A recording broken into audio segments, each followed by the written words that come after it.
ಕೇಸರಿ ಮನೆಯಲ್ಲಿ ನಿಲ್ಲದ ಬಣ ಕೋಲಾಹಲ. ಬಿಎಸ್ವೈ ವಿರುದ್ಧ ಯತ್ನಾಳ್ ಕೆಂಡಾಮಂಡಲ. ಅತ್ತ ದೆಹಲಿಯತ್ತ ಹೊರಟ ಬಿವೈ ವಿಜೇಂದ್ರ. ಪ್ರಯಾಗ್ರಾಜ್ಗೆ ಭೇಟಿ ಕೊಟ್ಟ ಡಿಸಿಎಂ. ತ್ರಿವೇಣಿ ಸಂಗಮದಲ್ಲಿ ದಂಪತಿ ಪುಣ್ಯ ಸ್ನಾನ. ಗಂಗೆಯಲ್ಲಿ ಮಿಂದೆದ್ದ ಡಿಕೆ ಶಿವಕುಮಾರ್.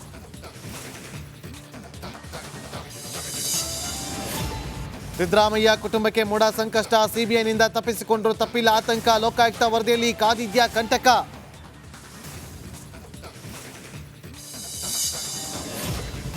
ಪುಡೀಸ್ ಸಿಎಂ ಸ್ಥಾನಕ್ಕೆ ಅತೀಶಿ ರಾಜೀನಾಮೆ. ಏತ ಬಿಜೆಪಿಯಲ್ಲಿ ಮುಖ್ಯಮಂತ್ರಿ ಆಯ್ಕೆ ಕಸರತ್ತು. ಸೋಲಿನ ಮಧ್ಯೆ ಆಪ್ಗೆ ಮತ್ತೊಂದು ಸಂಕಷ್ಟ. ಮಣಿಪುರದಲ್ಲಿ ರಾಜಕೀಯ ಕ್ರಾಂತಿ. ಮುಖ್ಯಮಂತ್ರಿ ಬಿರೇನ್ ಸಿಂಗ್ ರಾಜೀನಾಮೆ. ಹಿಂಸಾಚಾರ, ಆಂತರಿಕ ಸಂಘರ್ಷಕ್ಕೆ ಮೆತ್ತಗಾದ್ರ ಸಿಂಗ್.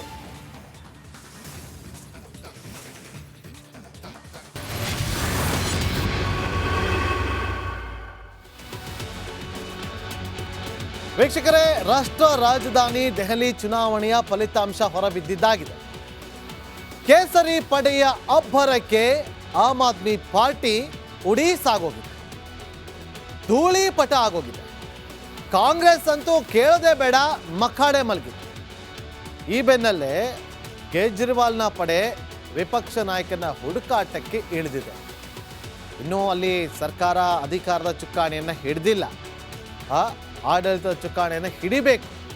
ಇದರ ನಡುವೆ ಯಾರಾಗಬೇಕು ವಿಪಕ್ಷ ನಾಯಕ ಅನ್ನುವ ಒಂದಷ್ಟು ಚರ್ಚೆಗಳು ಶುರುವಾಗಿದೆ. ಅದು ಆಮ್ ಆದ್ಮಿ ಪಾರ್ಟಿಯಲ್ಲಿ ದಶಕಗಳ ಕಾಲ, ಅಂದರೆ 10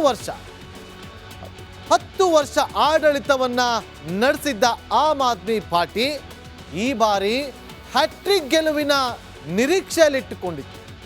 ಆದರೆ ಭ್ರಷ್ಟಾಚಾರದ ಆರೋಪಗಳು, ಆಂಟಿ ಇನ್ಕಂಬೆನ್ಸಿ ಇದೆಲ್ಲ ಹೊಡೆತ ಬಿದ್ದು ಅವರು ಈ ಒಂದು ಸ್ಥಿತಿಗೆ, ವಿಪಕ್ಷ ಸ್ಥಾನದಲ್ಲಿ ಕೂರುವಂಥ ಹಂತಕ್ಕೆ ಬಂದು ನಿಂತಿದ್ದಂತೂ ಸುಳ್ಳಲ್ಲ.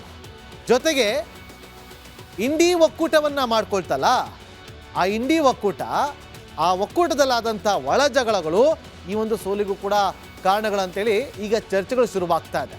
ಅದೆಲ್ಲವನ್ನು ಕೂಡ ನಿಮ್ಮ ಮುಂದೆ ಎಕ್ಸ್ಪ್ಲೇನ್ ಮಾಡ್ತಾ ಹೋಗ್ತೀನಿ. ಅದಕ್ಕಿಂತ ಮುಂಚೆ ಒಂದು ವರದಿ ಇದೆ, ಆ ವರದಿನ ಕ್ವಿಕ್ಕಾಗಿ ನೋಡ್ಕೊಂಬನ್ನಿ.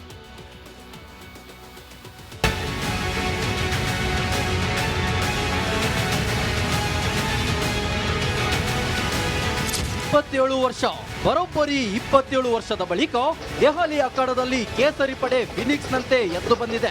ರಾಷ್ಟ್ರ ರಾಜಕಾರಣದ ಹೆಡ್ ಆಫೀಸ್ನಲ್ಲಿ ಬಿಜೆಪಿ ಪಡೆ ಕಮಲ್ ಮಾಡಿದ್ದು ಆಪ್ ಧೂಳಿಪಟವಾಗಿದ್ರೆ, ಕಾಂಗ್ರೆಸ್ ಅಂತೂ ಹೆಸರಿಲ್ಲದಂತೆ ಮೂಲೆ ಗುಂಪಾಗಿದೆ.